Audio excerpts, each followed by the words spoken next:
Vas-y Pascal, le micro est à toi. Allez, merci. Je vais partager mon écran. Voilà. OK. Bon, d'abord, merci pour les infos que vous m'avez indiquées. Alors, bon, aujourd'hui, on a peu de temps. Et puis, en plus, on a au final un panel d'expérience un petit peu large entre pas d'Arduino, un petit peu d'Arduino, beaucoup d'Arduino et de l'embarqué de façon générale, et puis du hardware ou pas de hardware. Donc bon, ça ne va pas forcément être facile. Certains d'entre vous vont s'embêter sur une partie de la présentation, d'autres vont trouver que c'est trop détaillé. On va faire ça cool, tranquille. N'hésitez pas à m'interrompre pour poser des questions. La présentation, de toute façon, elle, c'est toujours la même que la dernière fois. Hein. C'est-à-dire que vous avez le lien là quelque part dans le Slack. Donc vous pourrez rentrer dans les parties qu'on va voir aujourd'hui.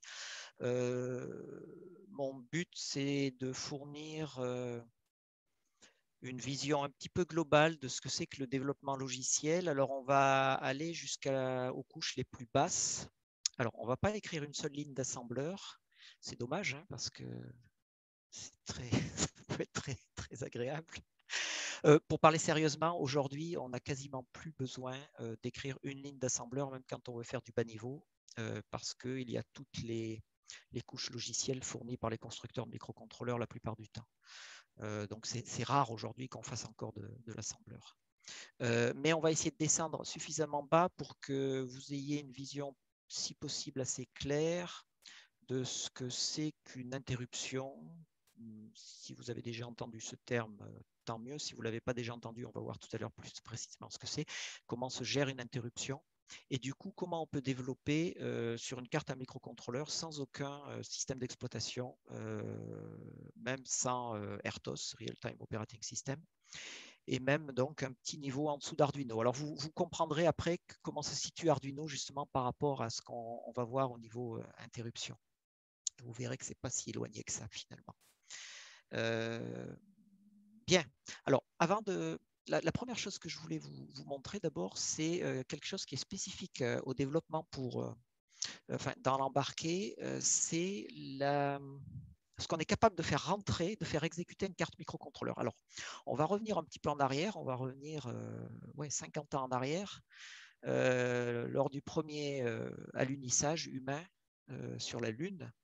Et vous avez là sous les yeux l'ordinateur qui a été installé d'une part dans le module de commande, c'est-à-dire celui qui est resté en orbite autour de la Lune, et dans le module lunaire, celui qui s'est posé. Donc il avait les deux mêmes équipements.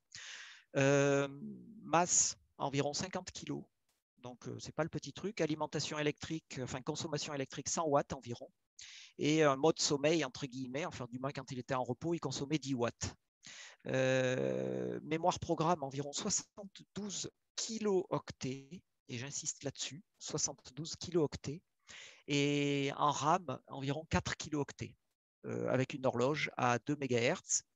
Et ce qu'il faut savoir, c'est que là-dedans, il y avait un tout petit système d'exploitation qui était capable de faire la gestion de priorité, et c'est ça qui a sauvé entre autres l'alunissage, car sans ce système de priorité qui avait été mis en place par la développeuse en chef de l'équipe, très certainement le module lunaire se serait écrasé sur le sol de la Lune.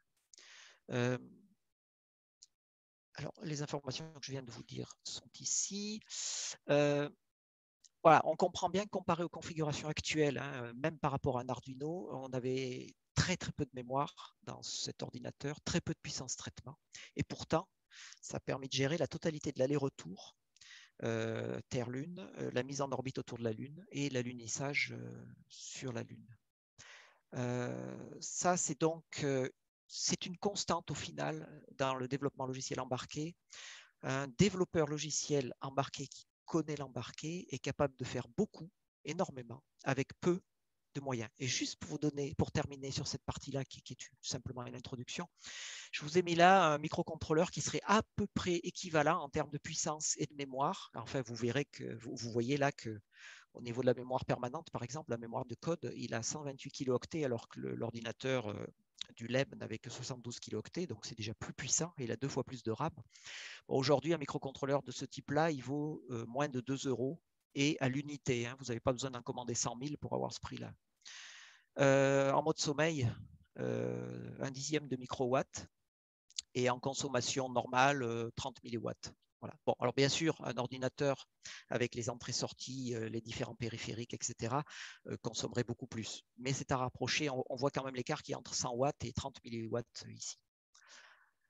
Voilà, donc ça c'est la petite histoire. C'est important de se rendre compte de la façon dont le matériel a progressé depuis, on va aller un tout petit peu plus loin que les années 70, là, comme c'est le cas pour l'alunissage, mais depuis les années 30 ou 40, le matériel a énormément progressé et aujourd'hui je suis bien incapable de vous dire ce qu'on aura sur nos paillasses ne serait-ce que dans 5 ans.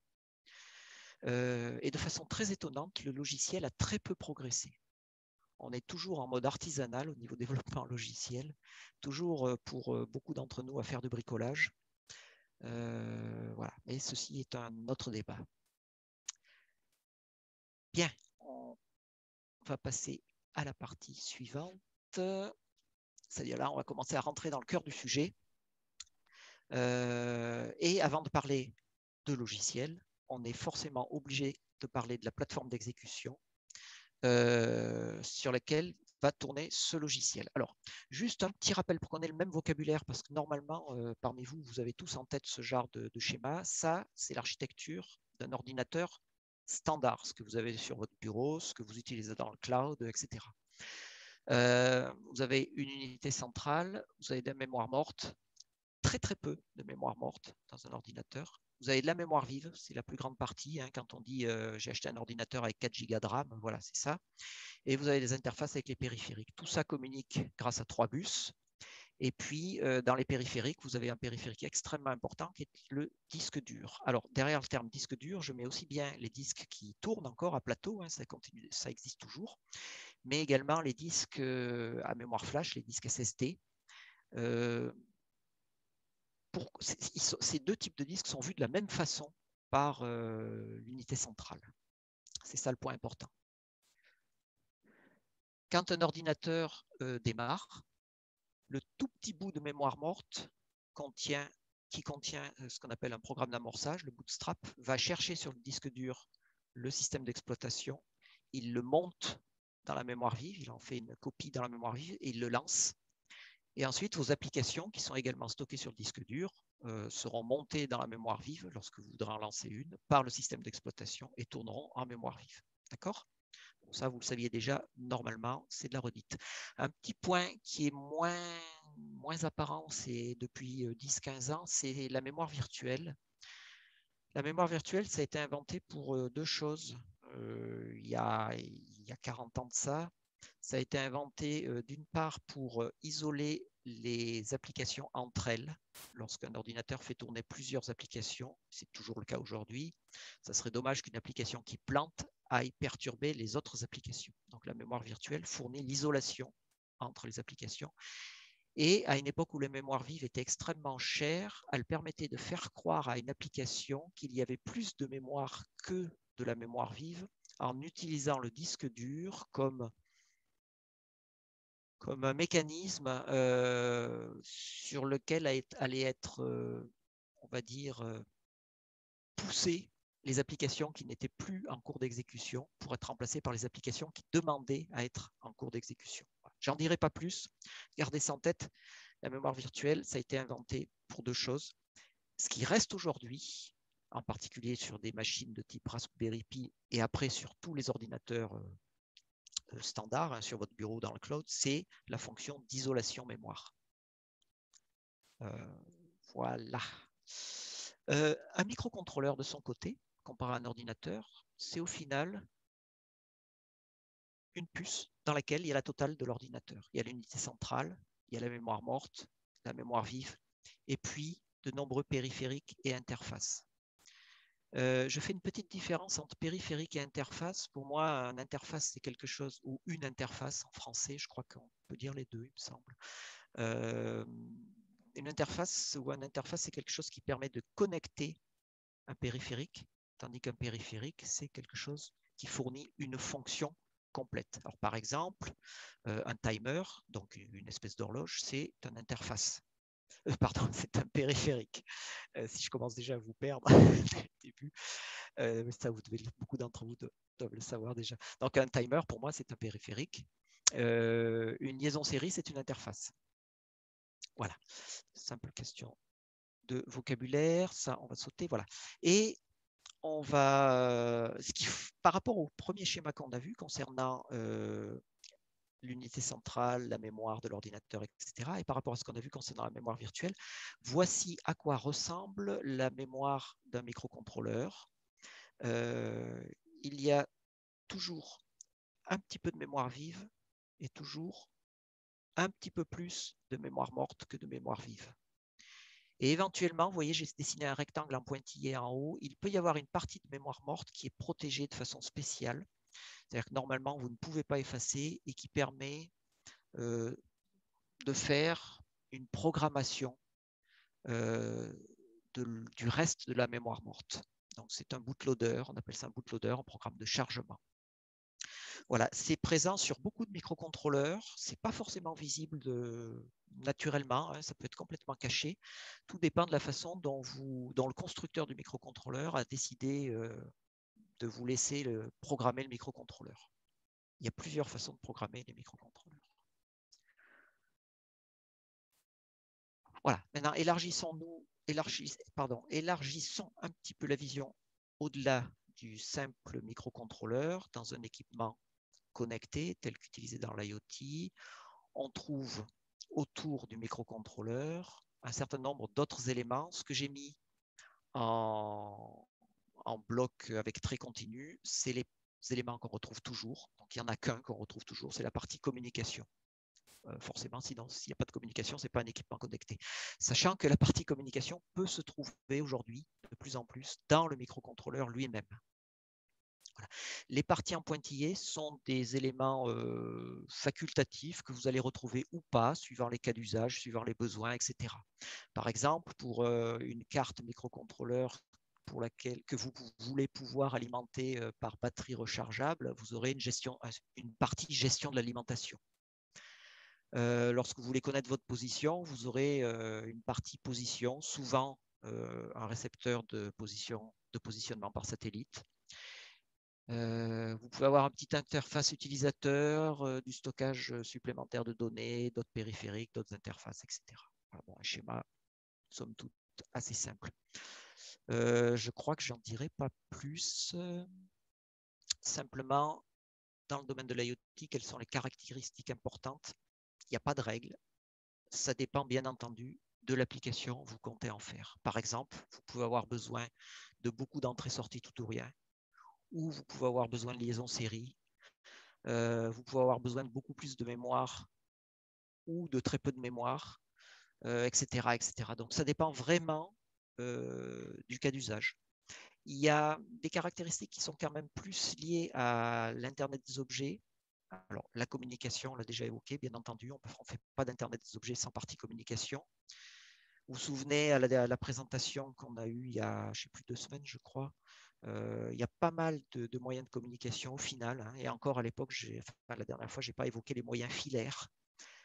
Bon, revenons à l'IoT. Il y a également de plus en plus aujourd'hui un souhait d'intégrer de la sécurité. Alors, c'est assez amusant, mais quand on se dit qu'on a un capteur, on va installer quelque part un capteur qui remonte une température. L'information de température, si elle remonte, tant mieux. Si elle ne remonte pas, tant pis, on attendra la fois d'après. Donc ça, c'est au niveau de la fiabilisation du transfert de l'information.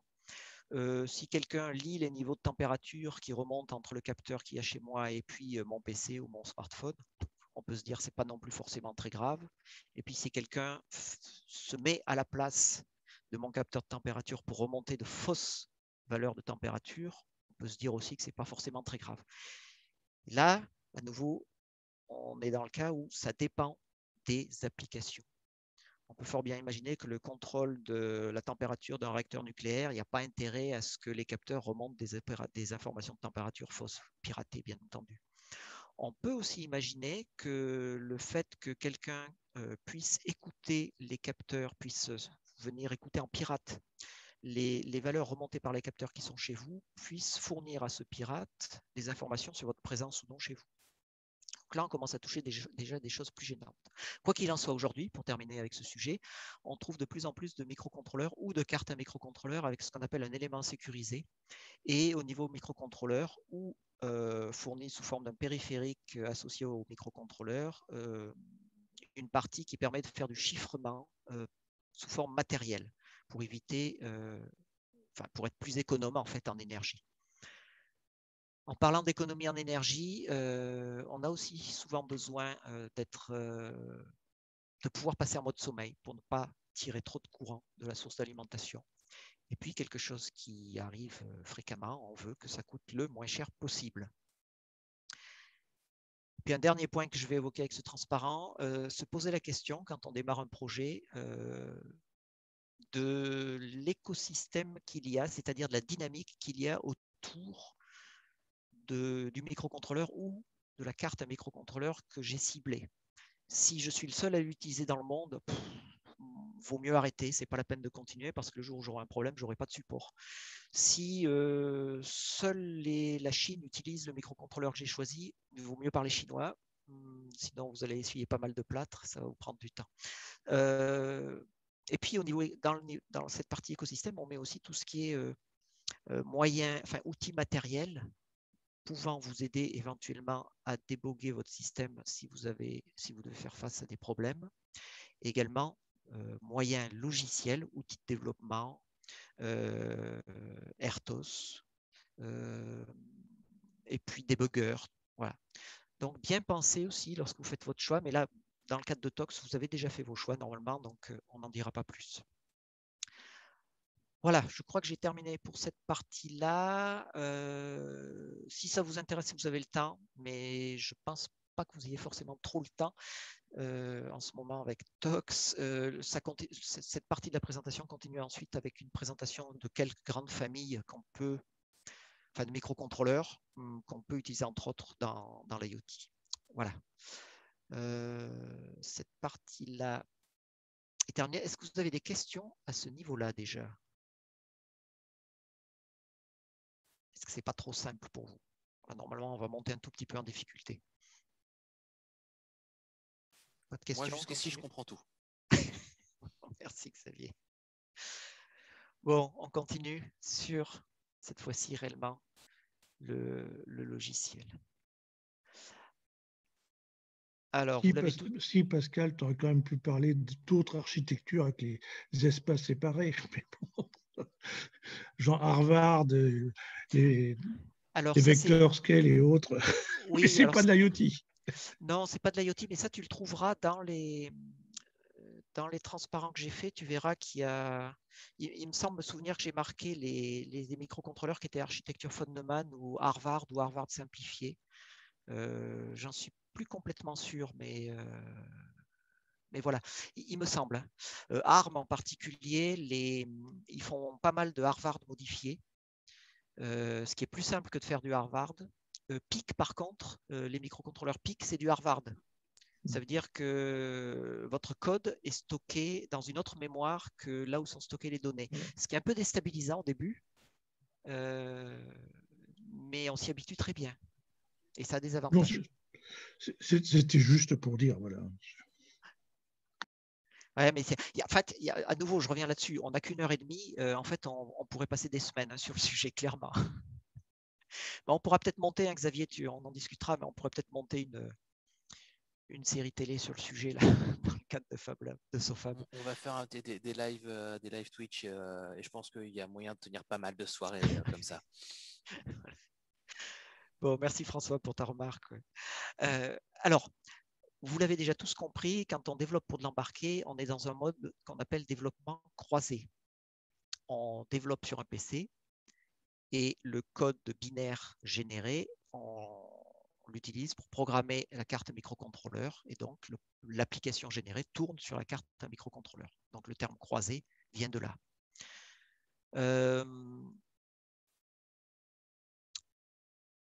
Chaque fabricant de microcontrôleurs propose son environnement de développement complet, souvent gratuit, souvent basé sur des logiciels libres et gratuits. Voilà, j'en dis pas plus, vous avez déjà pris contact avec ça. Maintenant, quand on regarde dans quel type d'environnement on va faire tourner l'application qu'on a développée sur la cible matérielle, sur la carte microcontrôleur, je classe les cibles possibles en 3 niveaux. Le premier niveau, c'est le niveau operating system. Donc, c'est du Linux-like globalement. Donc là, derrière, c'est du Raspberry, c'est des choses de ce niveau-là, c'est BeagleBoard, etc. Deuxième niveau, donc ça, c'est de l'OS, Operating System. Deuxième niveau, un peu plus bas, c'est du RTOS, Real-Time Operating System. On va voir un tout petit peu plus de choses sur le sujet. Et le dernier niveau, c'est ce qu'on appelle souvent bare metal. Alors, ce n'est pas le bare metal du cloud. Quand vous achetez des machines dans le cloud où on vous dit c'est du bare metal, voilà, ce n'est pas le même type de bare metal. C'est du bare metal dans le sens où on n'a pas d'OS. On n'a pas de RTOS non plus. Le code que vous écrivez va être en relation directe avec le microcontrôleur. Voilà, donc revenons au début. Alors, côté Linux, côté OS, non, je devrais le dire dans l'autre sens, côté OS. Et quand on parle OS pour l'embarquer, aujourd'hui, on parle principalement de Linux. Il faut oublier Microsoft. Ils n'ont jamais réussi à prendre pied dans ce monde-là. Donc, mettons Windows de côté, oublions-le complètement. Le gros intérêt d'utiliser un OS dans l'embarqué, c'est que on a souvent à sa disposition un gestionnaire de paquets. Donc, on peut installer de nouvelles applications de façon relativement simple. Et puis, on a souvent aussi une interface utilisateur graphique, pas forcément aussi évoluée que ce qu'on a sur le bureau, mais plutôt sympathique. Voilà, de quoi on a besoin? On a besoin de pas mal de RAM, on a besoin de pas mal de flash aussi. Et vous vous souvenez que là, on est dans cette architecture-là, l'architecture matérielle, pardon, donc en particulier au niveau de la mémoire, c'est l'architecture qu'on a vue tout à l'heure pour les ordinateurs. Alors, on est dans cette idée-là, on a l'équivalent d'un disque dur, qui est dans ce cas-là la carte flash sur laquelle se trouve l'OS, qui est monté en mémoire RAM par le petit programme de chargement. Voilà. Habituellement, Linux nécessite une unité de gestion de mémoire, une MMU. Et c'est justement cette MMU-là qui permet de mettre en place la mémoire virtuelle. Linux, normalement, a besoin d'une mémoire virtuelle. Il est quand même possible de configurer le noyau de Linux pour fonctionner sans MMU. Mais là, du coup, vous perdez l'isolement ou l'isolation qu'il peut y avoir entre les applications que j'évoquais tout à l'heure. Bon, terminons cette partie Linux parce que ce n'est pas celle qui nous intéresse réellement aujourd'hui par ce petit transparent qui présente un certain nombre de distributions Linux. Bon, là, il y a le Linux générique sous la forme c'est pas un pingouin, c'est un... Bon, c'est pas grave, j'ai oublié le nom de la bestiole, mais... voilà, c'est un Linux générique. En fait, quand on parle d'embarquer, les distributions Linux qu'on va trouver dérivent souvent, sont souvent créées à partir avec le projet Yocto, qui est un générateur de distribution Linux pour l'embarquer. Voilà, j'en dis pas plus. J'ai mis des liens en dessous. Si ça vous intéresse, si vous avez le temps, vous cliquerez dessus. Voilà. Bien. Donc, ce qu'on vient de voir, c'est plutôt destiné à des cartes de type Raspberry Pi, BeagleBoard, etc. C'est de l'OS. Rentrons maintenant à un niveau en dessous. Alors, pourquoi ce niveau en dessous, celui des RTOS, existe? C'est parce qu'un Linux, par défaut, il ne peut pas vous garantir un temps de réponse déterministe. Alors, pourquoi est-ce qu'on peut avoir besoin de temps de réponse déterministe? Tant que vous êtes un utilisateur humain, que vous tapez sur un clavier et que vous attendez en retour d'avoir de l'affichage sur un écran, si vous avez des temps de réponse de l'ordre de la milliseconde, ça vous va très bien. Mais il y a des environnements dans lesquels il faut des temps de réponse de l'ordre de la microseconde. Il faut parfois descendre à la nanoseconde. Ça, Linux, par défaut, ne peut pas le faire. Par contre, un RTOS, et le terme l'abréviation RT de Real Time, temps réel, l'indique très bien, un RTOS permet de faire du temps réel. Ça, c'est la première grosse différence avec un OS standard. Deuxième différence, c'est que ça a été conçu au départ pour des environnements dans lesquels il y avait peu de mémoire, donc ça va utiliser effectivement très peu de mémoire. À l'inverse, comme ça utilise très peu de mémoire, il y a peu de facilité disponible pour l'utilisateur, pour le développeur, et en particulier, on n'aura pas de package manager comme on peut trouver dans le monde Linux ou dans d'autres OS. Donc, lorsque vous ferez une modification de votre application, il faudra tout reconstruire. C'est-à-dire que votre application, elle est liée au code qui implémente le RTOS. Voilà. En termes de ressources mémoire, les RTOS aujourd'hui commencent à quelques kilooctets de RAM, quelques kilooctets de flash.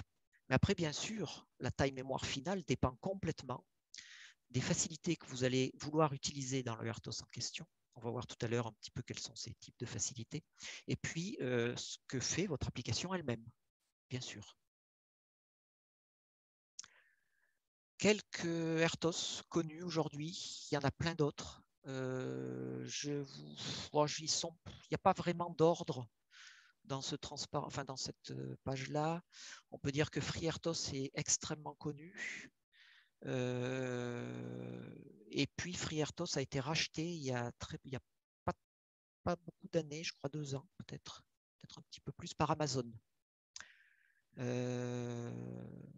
Microsoft, de son côté, en réaction, a racheté ThreadX. Et le dernier des gros on va dire, des GAFA, bon, il y en a d'autres, hein, mais c'est-à-dire Google, ainsi que Facebook, n'ont pas fait leur choix pour l'instant. Google s'est d'ailleurs déjà planté au moins une fois dans le domaine de l'embarqué. Donc, ce qu'il fait aujourd'hui, Google, c'est qu'il supporte Zephyr. Et ils tentent de faire des choses. Ils viennent d'annoncer la release 1.0, si je ne dis pas de bêtises, ou 0.1, je ne sais plus, de Fuchsia OS. Mais Fuchsia OS reste quelque chose du niveau à peu près de Linux. Donc, ce n'est pas du niveau FreeRTOS ou ThreadX. Voilà, les OS que je vous ai indiqué, enfin les RTOS que je vous indique là, certains sont complètement open source, sont complètement gratuits, d'autres sont pas gratuits et sont pas open source. À nouveau, vous avez des infos en cliquant sur les liens en dessous.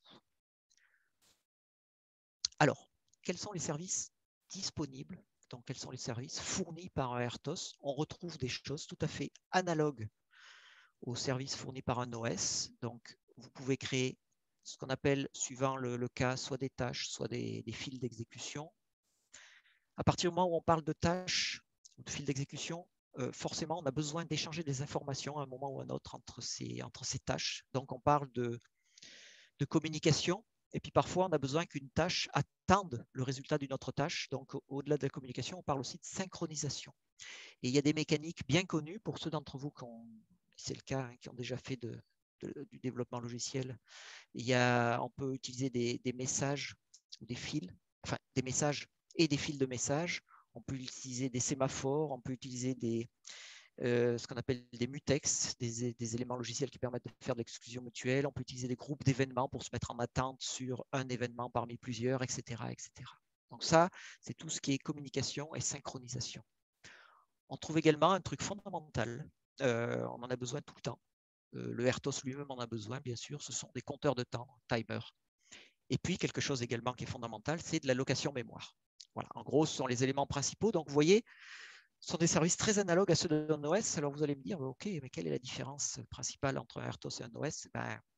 On en a déjà parlé, c'est que le RTOS ne vous fournit pas d'isolation mémoire parce qu'il ne vous fournit pas de mémoire virtuelle. Ça veut dire que si vous avez une tâche dans votre application qui se comporte de façon pas sympathique, en allant écrire un peu n'importe où dans la mémoire, eh bien, elle peut faire planter toutes les autres tâches. Et donc, au final, c'est votre application globale qui peut planter. Et quand je dis application globale, c'est que le RTOS lui-même peut planter complètement et vous pouvez vous retrouver avec une carte microcontrôleur totalement inopérante. Alors, il y a des protections contre ça, bien sûr, hein, à différents niveaux. On n'a pas le temps en 1h30 de voir ça, bien sûr. Je citerai juste un élément, c'est ce qu'on appelle un chien de garde, watchdog, qui permet, lorsqu'il détecte qu'il y a un silence bizarre, enfin, on va dire une mise en repos bizarre de l'application, eh bien, il va tout redémarrer en générant un reset, sachant qu'on peut avoir plusieurs niveaux de watchdog, bien sûr, suivant le cas.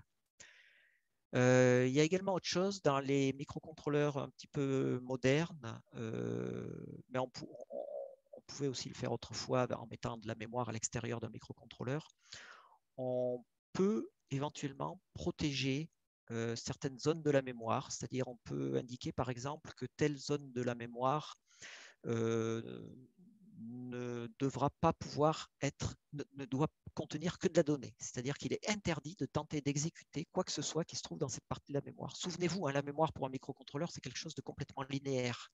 C'était mon schéma de tout à l'heure là. Donc voilà, il est possible de protéger contre l'exécution certaines zones de mémoire. Il est possible de protéger contre l'écriture également certaines zones de mémoire. Mais ce que je vous dis là, ça dépend des familles de microcontrôleurs. Ce n'est pas disponible sur tous les microcontrôleurs. Et puis surtout, il faut passer du temps à le configurer, à le prendre en main et à le configurer. Voilà, sur la partie RTOS. Vous voyez, j'en dirai pas plus. Est-ce que vous avez des questions à ce niveau-là?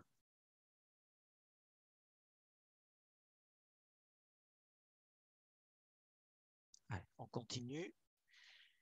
Sur le troisième niveau, on continue à descendre en termes de, on va dire, de facilité offerte aux développeurs, mais de capacité d'accès total au hardware. Donc là, on rentre dans la partie bare metal. Cette fois-ci, on n'a plus rien. Donc, on est directement au-dessus du microcontrôleur. Alors, quand je dis ça, ce n'est pas tout à fait vrai parce qu'aujourd'hui, justement, pour éviter aux développeurs d'écrire, d'utiliser un langage d'assemblage, la plupart des fabricants de microcontrôleurs fournissent une couche d'abstraction, c'est-à-dire une librairie qui va vous permettre d'accéder de façon plus simple aux services hardware fournis par le microcontrôleur. Donc les timers, les liaisons série, les bus série, etc., etc. Par exemple, chez ARM, dans tous les microcontrôleurs basés sur des cœurs ARM, on retrouve CM6, qui veut dire Cortex Microcontroller System Interface Software, si je ne dis pas de bêtises. Donc, ce sont pour les microcontrôleurs utilisant des cœurs de type Cortex.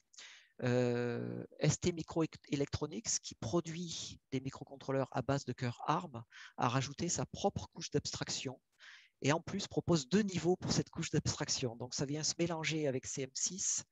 Il y a une couche d'abstraction haut niveau qui est la HAL, Hardware Abstraction Layer, et il y a une couche bas niveau, low level. Voilà, ça dépend de ce que vous voulez faire et puis et ça vous donne plus ou moins un accès plus ou moins détaillé au hardware. Voilà pour la partie présentation. Maintenant, il y a une question qu'on peut se poser si on parle de bare metal. On n'a donc plus d'OS derrière. J'ai une question toute bête là. Le microcontrôleur, il fait quoi lorsque il n'a rien à faire, lorsque l'application ne lui demande rien? Est-ce que vous avez une réponse à ça? Alors, autrefois, il tournait en attendant, maintenant, il attend. C'est ça. Alors, il y a une autre possibilité également. Il peut se mettre en sommeil. Mais c'est tout à fait ça, François. C'est une boucle. C'est une boucle. C'est une boucle. Et alors, on va rentrer plus en détail dans cette boucle-là, justement, tout à l'heure. Voilà. Alors, quand il a quelque chose à faire, et c'est là où on rentre dans le cœur même du développement logiciel en bare metal, c'est qu'on structure une application en 2 éléments principaux. Il y a ce qu'on appelle une tâche de fond, donc en anglais background task, et il y a, alors j'aurais dû marquer pour être correct, des gestionnaires d'interruption. Je n'aurais pas dû marquer simplement interruption. Là, c'est une erreur de ma part, il faudra que je le corrige, c'est transparent. Donc, ce sont les 2 types d'éléments logiciels que vous allez trouver, une tâche de fond et des gestionnaires d'interruption. Alors, là, je vous demande de patienter un petit peu. C'est seulement un petit peu plus loin que je vais vous indiquer les différents éléments qui peuvent générer ces fameuses interruptions. Donc, je vais vous demander de regarder ce transparent sans savoir exactement d'où peut venir une interruption si vous ne le savez pas déjà. Quand on regarde, quand on fait, voilà, dans ce schéma-là, j'ai essayé de vous présenter ce qui se passe dans le temps. Vous avez le temps qui s'écoule de bas en haut. Et vous avez ici une représentation du code qui est en cours d'exécution.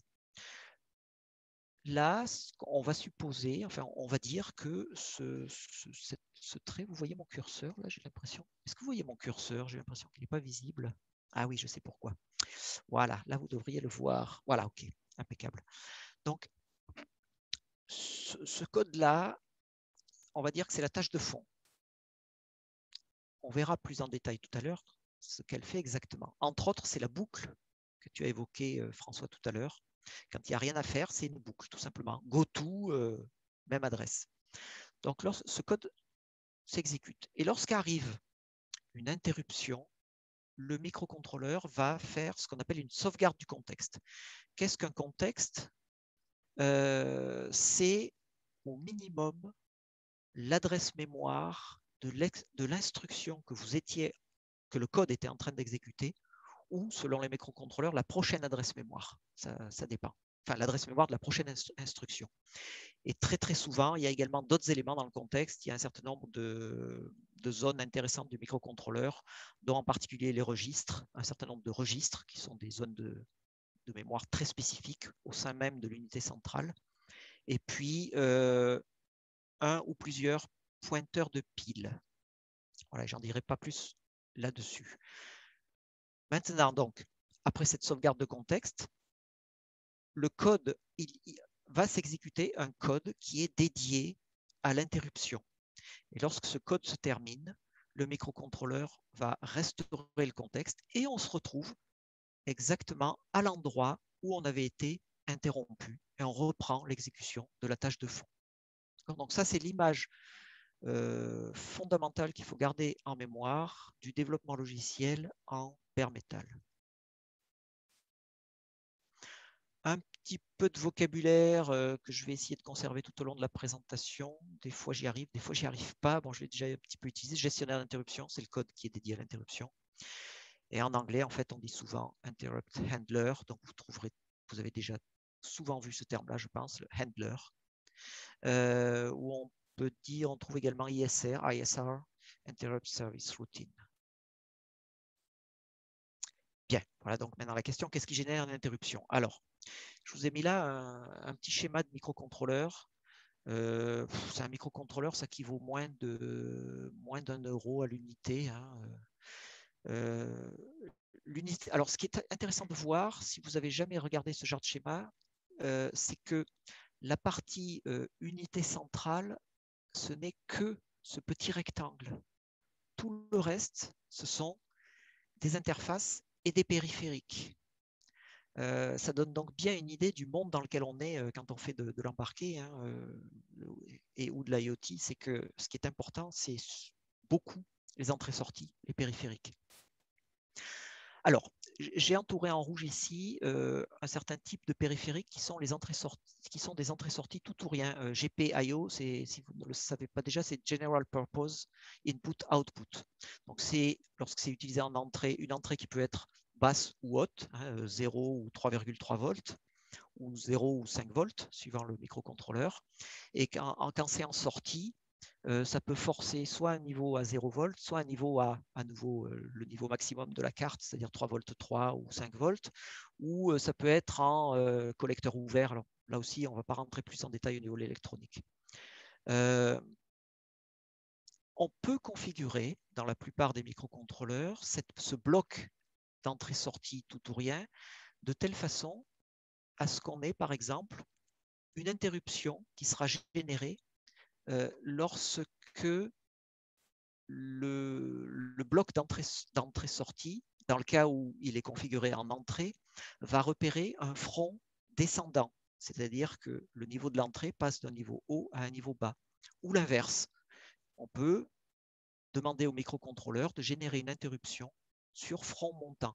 Alors, quand je dis demander au microcontrôleur de générer une interruption, c'est pas tout à fait vrai parce que tout ça, ça se passe dans le microcontrôleur. En fait, on demande on configure le périphérique concerné de telle façon à ce qu'il génère l'interruption. Cette interruption est transmise à un bloc ici qui s'appelle, dans le cas de ce microcontrôleur qui s'appelle NVIC, qui veut dire Nested Vector Interrupt Controller. Dans ce cas-là, oubliez ça aussitôt, on va dire que c'est le contrôleur d'interruption. Et ce contrôleur d'interruption, il remonte cette interruption à l'unité centrale. D'accord? Donc, le schéma est le suivant, hein, pour le redire. On configure le périphérique.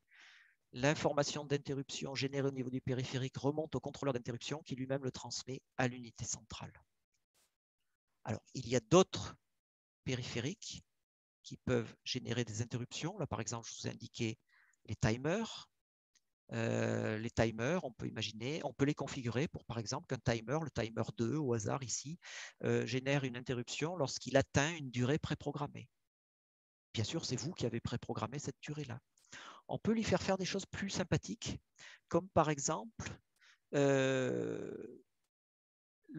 utiliser le timer en commun avec une entrée spécifique et dire au timer, tu vas générer une interruption lorsque l'entrée en question va changer d'état et dans l'interruption, dans le code qui sera dédié au traitement de l'interruption, il sera fourni à ce code la durée qui s'est écoulée depuis le démarrage du timer. Donc ça permet, par exemple, de faire des mesures de créneaux, de durée de créneau sur des signaux rectangulaires. Un dernier exemple, je crois, si je ne dis pas de bêtises, non, ce n'est pas tout à fait le dernier, c'est l'avant-dernier. Les entrées-sorties de type liaison série, enfin, une interface de type liaison série, là, on peut la configurer pour qu'elle génère une interruption chaque fois qu'elle reçoit un octet. On peut lui faire générer une interruption chaque fois qu'elle a fini d'envoyer un octet sur sa liaison série. On peut lui faire générer une interruption lorsqu'il y a une erreur de parité qui est détectée sur la réception d'un caractère.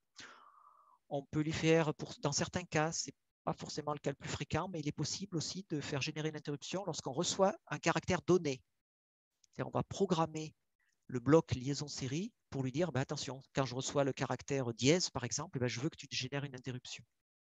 Donc, vous imaginez, on peut déporter comme ça vers le matériel un certain nombre de fonctions, ce qui peut alléger d'autant le logiciel.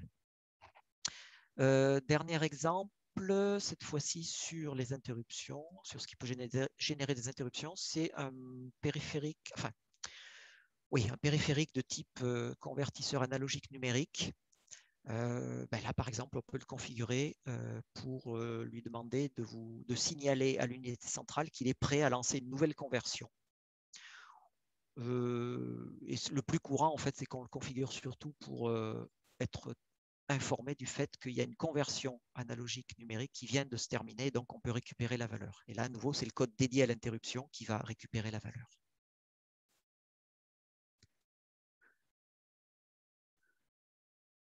Voilà, donc vous imaginez, il y a beaucoup de sources, ce qu'on vient de voir, c'est qu'il y a beaucoup de sources d'interruption possibles dans un microcontrôleur et que bien sûr, il faut les configurer, ces sources d'interruption, par rapport au code qu'on va écrire, par rapport à ce qu'on veut faire dans notre application.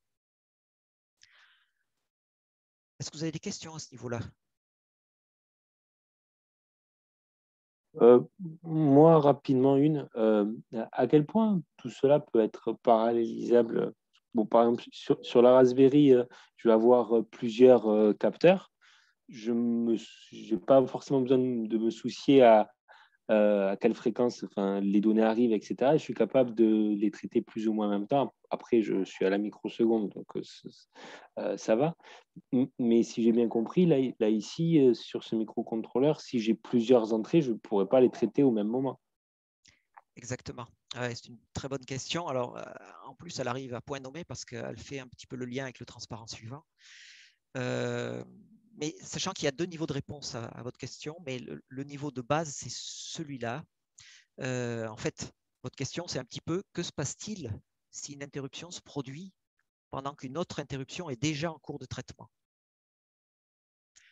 Parce qu'en fait, au final, c'est ça. Et effectivement, vous avez complètement, votre question sous-entendait quelque chose, c'est que dans un microcontrôleur avec un seul cœur, à un moment donné, il n'y a qu'une seule instruction qui peut être exécutée. Donc, effectivement, il n'y a pas de parallélisme.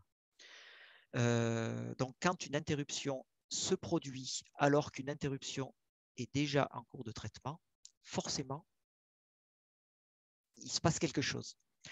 Ce qui se passe, c'est que dans la plupart des microcontrôleurs 32 bits actuels, il y a en fait plusieurs niveaux de priorité. On peut définir un niveau de priorité par interruption.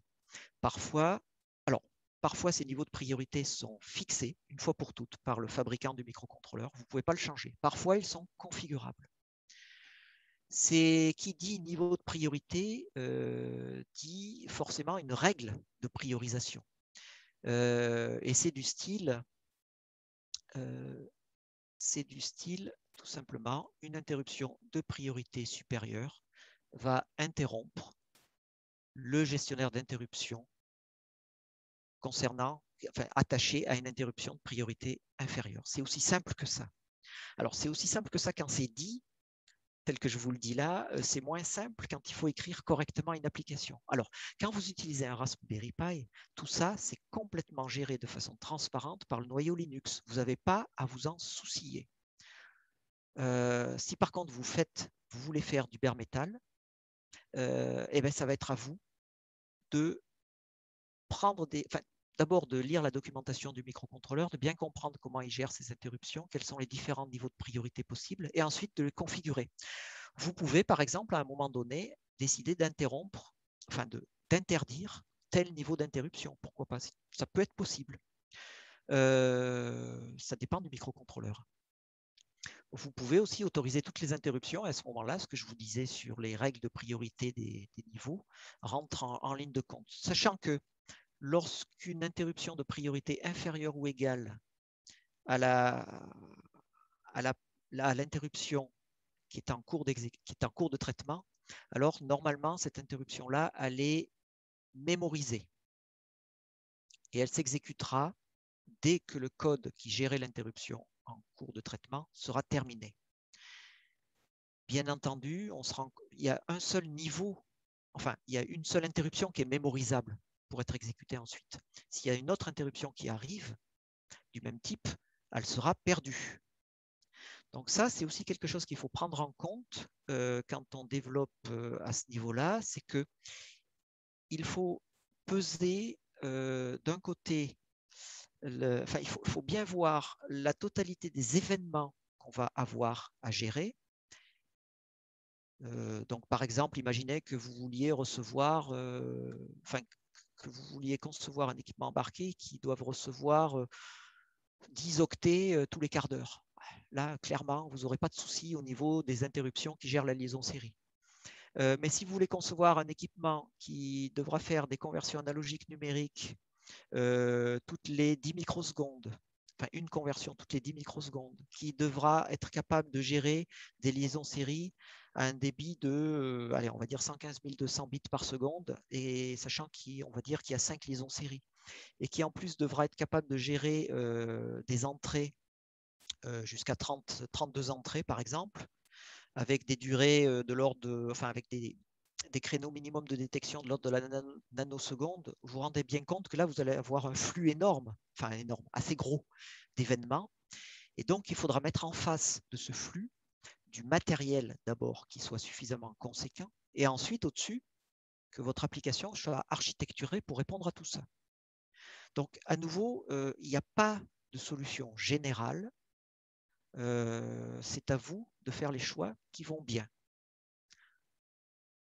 J'ai eu l'occasion il y a quelques années de discuter avec quelqu'un qui qui concevait les équipements qui étaient destinés à mesurer les collisions de particules dans un accélérateur de particules qui se trouve pas loin d'ici, là du côté de Marseille, à Cadarache. Ça a été une conversation passionnante parce que ce gars-là, il travaillait à la picoseconde. Mais c'est des équipements monstrueux. Au niveau électronique, ça demande des réalisations remarquables. Dans l'IoT, on est loin de tout ça quand même. Même quand on travaille à la microseconde, on est cool, quoi. Et en plus, quand on a une carte de type Raspberry Pi ou BeagleBoard, on est hyper tranquille, quoi. Il y a tellement de puissance de traitement là-dessus qu'on peut faire beaucoup de choses. N'empêche que dans certains cas, avec la Raspberry Pi, le délai n'est pas totalement rapide, on va dire. Oui, tout à fait. Alors ça c'est ce que j'évoquais tout à l'heure, ça c'est Linux. Linux a été prévu pour gérer l'exécution de plusieurs applications, de plusieurs process en fait, en simultané. Il n'a pas été prévu pour réagir pour traiter du temps réel qualifié de dur, c'est-à-dire réagir à la microseconde ou en tout cas à la nanoseconde. Il y a des patchs du kernel qui permettent de transformer un Linux standard en Linux real-time. Mais il faut toujours se poser la question, est-ce que j'ai besoin de réellement utiliser un Linux ou est-ce que je peux passer à un RTOS ou est-ce que je peux m'amuser, entre guillemets, à faire du bare metal? Voilà, à nouveau. Comme moi, j'ai utilisé du Linux pour évaluer un truc de synchro avec du LoRa. En fait, ça marche. Chose que de temps en temps, tu prends 10 millisecondes, pas au moment où tu veux. Voilà. Ouais, exactement. Tu perds pas, mais tu prends de temps en temps 10 millisecondes. Ah! Ouais, tout à fait. Alors, en plus, ça dépend, là tu parles de LoRa, mais ça dépend si la stack LoRa s'exécute, enfin LoRaWAN en tout cas, s'exécute dans le module de communication ou si elle est exécutée dans Linux lui-même. Souvent, quand on est dans une config Linux, c'est le module de communication qui va exécuter la stack LoRaWAN, donc on a encore moins de soucis. J'étais en direct avec un chip chinois copie du Semtech. Ouais, d'accord. Okay. Ah, là, c'est autre chose. Il faut faire attention. Oui, clairement. Mais bon, une carte qui supporte Linux, elle devrait bien pouvoir le faire parce qu'on est plus proche de la milliseconde avec LoRaWAN que de la nanoseconde en termes de besoins, quoi. Alors, donc tout à l'heure, vous vous souvenez qu'on a parlé de tâches de fond et de gestionnaire d'interruption. On va rentrer maintenant un petit peu plus dans le détail de voir comment on peut écrire ça en code. Je vous ai présenté ici de façon un peu plus graphique la tâche de fond qui tourne là sur la gauche. Deux gestionnaires d'interruption, le A et le B. Le A, le code qui se trouve dans le gestionnaire d'interruption A sera appelé lorsqu'il y a un événement A qui se produit, et pour le B, idem pour l'événement B. Ce qu'on voit, c'est qu'il y a de la mémoire partagée entre le gestionnaire d'interruption et la tâche de fond. Forcément, il faut bien que ça puisse communiquer à un moment.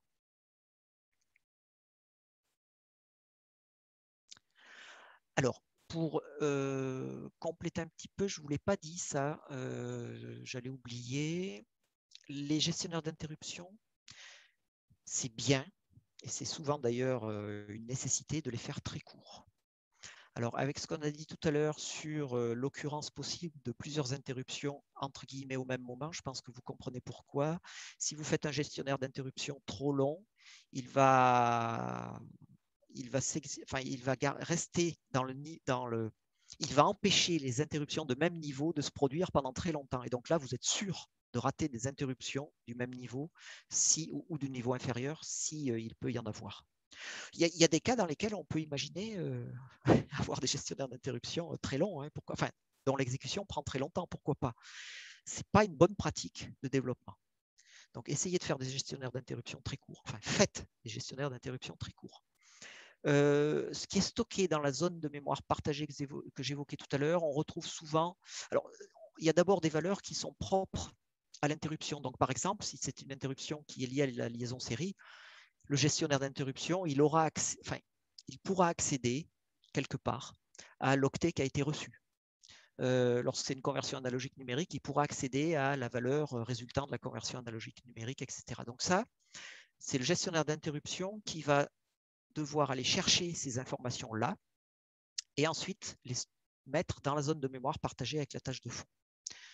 Et il y a certains cas dans lesquels une même interruption va être appelée par plusieurs périphériques. Ça, c'est typique des entrées-sorties, enfin des entrées GPIO dans certains microcontrôleurs, enfin dans beaucoup de microcontrôleurs.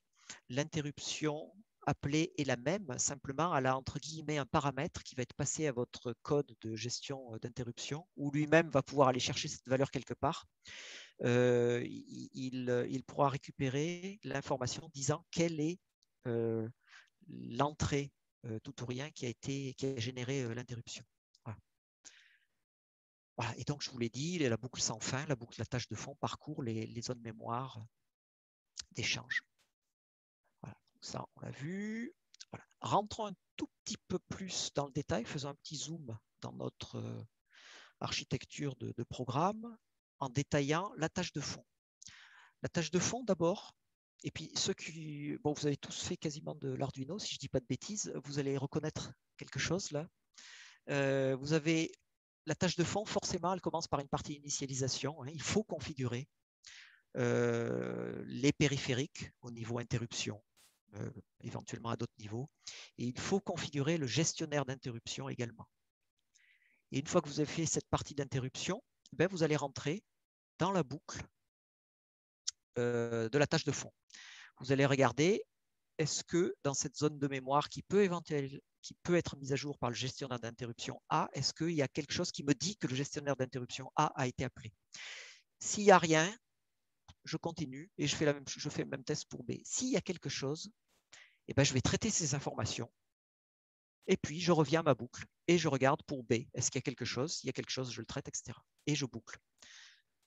Donc, vous voyez, on retrouve là quelque chose qui ressemble beaucoup à ce que fournit Arduino. C'est la notion d'une fonction d'initialisation et puis ensuite une fonction qui est appelée régulièrement par l'environnement Arduino. Donc, au final, on peut dire que Arduino derrière fait du bare metal. Le seul petit, donc c'est plutôt sympathique. Ce que je reproche un petit peu à Arduino, c'est que souvent les librairies que l'on trouve sont mal écrites dans le sens où elles n'utilisent pas au mieux la possibilité des interruptions. Voilà. Mais j'en dirai pas plus parce que là aussi il y a matière à discuter beaucoup. Mais si vous choisissez Arduino, sachez bien, essayez de bien comprendre ce qui se passe dans les fonctions des librairies que vous allez appeler et comment en particulier cet aspect interruption, priorisation d'interruption est géré par les librairies que vous utilisez.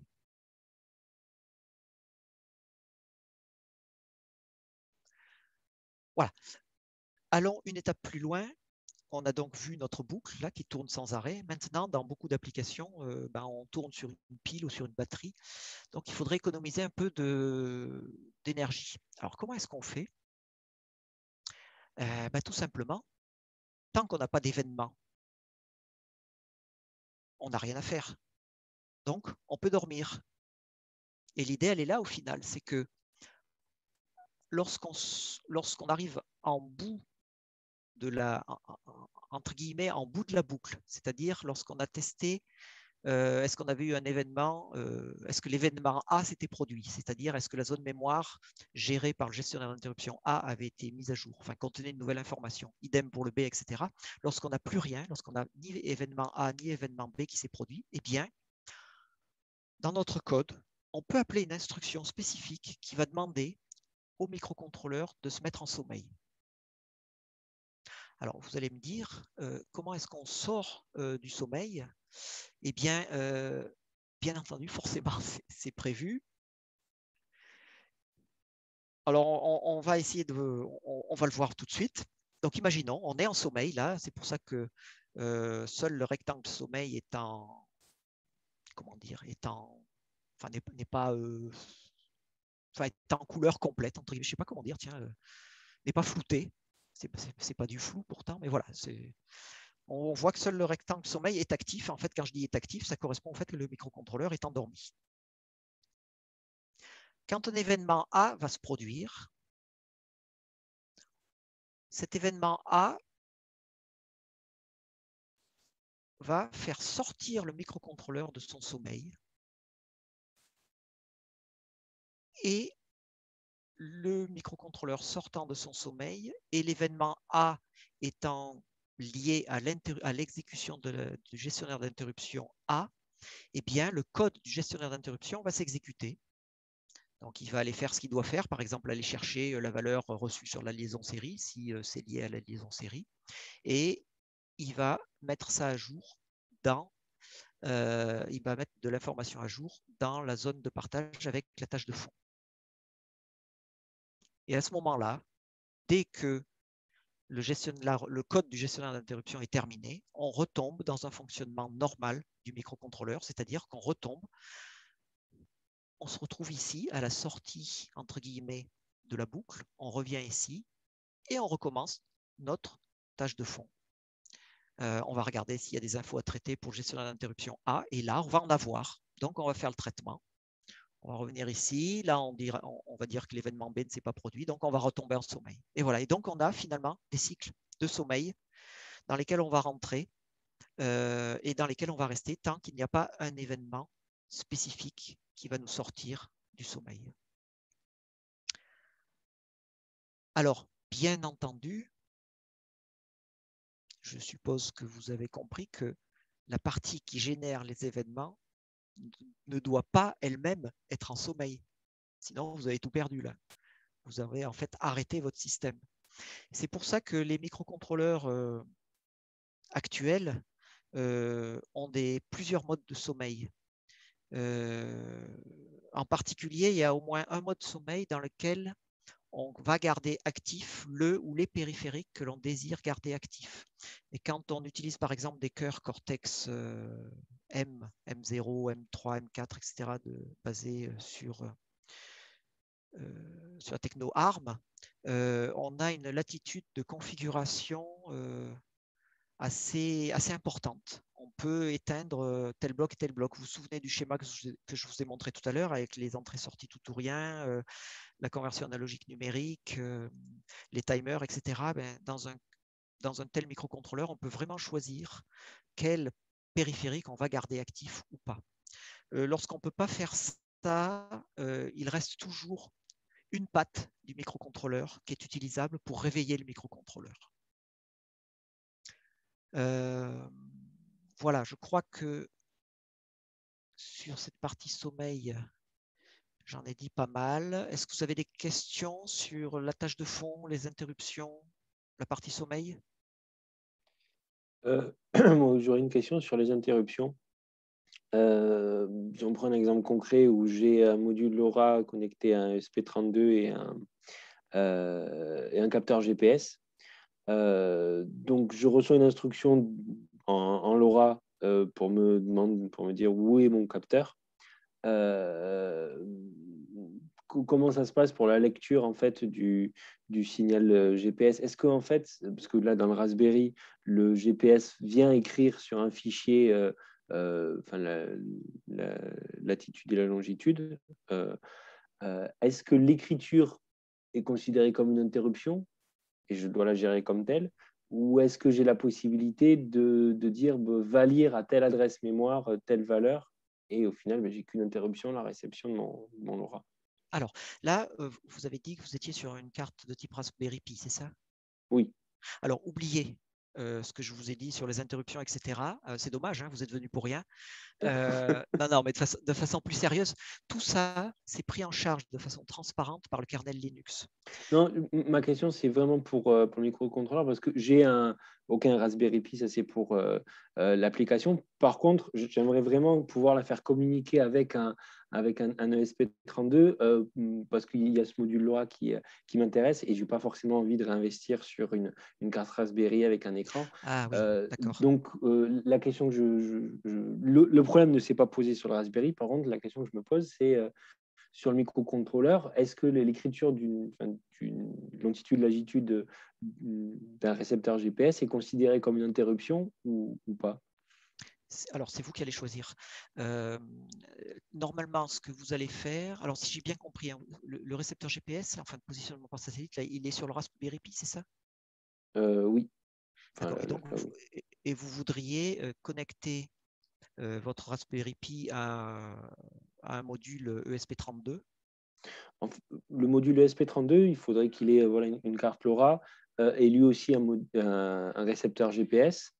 Et il faudrait que je puisse, depuis le Raspberry Pi, en fait, recevoir les données de GPS de cette ESP32 et l'ESP32 doit. Ah oui, d'accord. Donc l'ESP32, il est vraiment boxé. D'accord, oui, j'avais pas compris. Le Raspberry Pi, il recevrait les infos en LoRaWAN aussi. Voilà. D'accord, ok.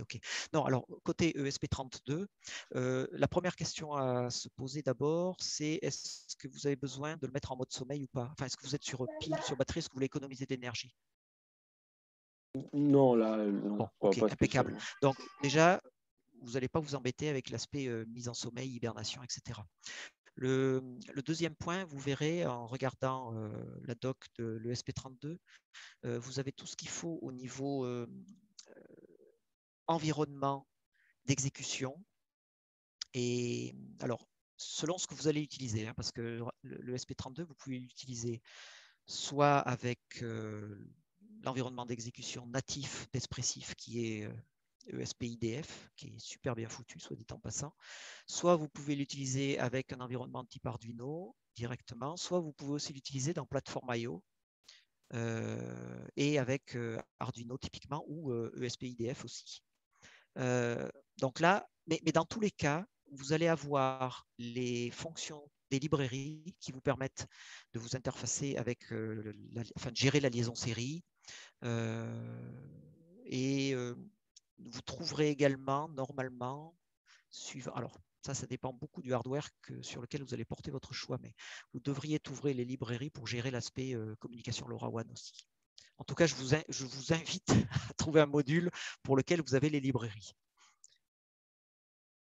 Donc voilà, je suis désolé, je ne réponds pas vraiment à votre question. À la limite, on peut discuter un petit peu plus sur le sujet dans Slack. Après, c'était juste vraiment pour donner du contexte à ma question. J'ai un peu du mal à comprendre ce qu'est une interruption, si c'est vraiment une différence de tension sur un des ports. Enfin, par exemple, du GPU, c'est de base considéré comme une interruption, ou est-ce que c'est quelque chose d'un peu plus flou, ou est-ce qu'il faut venir écrire à une adresse mémoire spécifique? C'était plus ça le sens de ma question. Ah oui, d'accord. Oui. Alors, une interruption. Enfin, j'ai utilisé le vocabulaire tout à l'heure. Je vais rester là sur ce transparent. J'ai utilisé le vocabulaire tout à l'heure sans l'expliciter plus, mais il faut bien différencier événement d'interruption.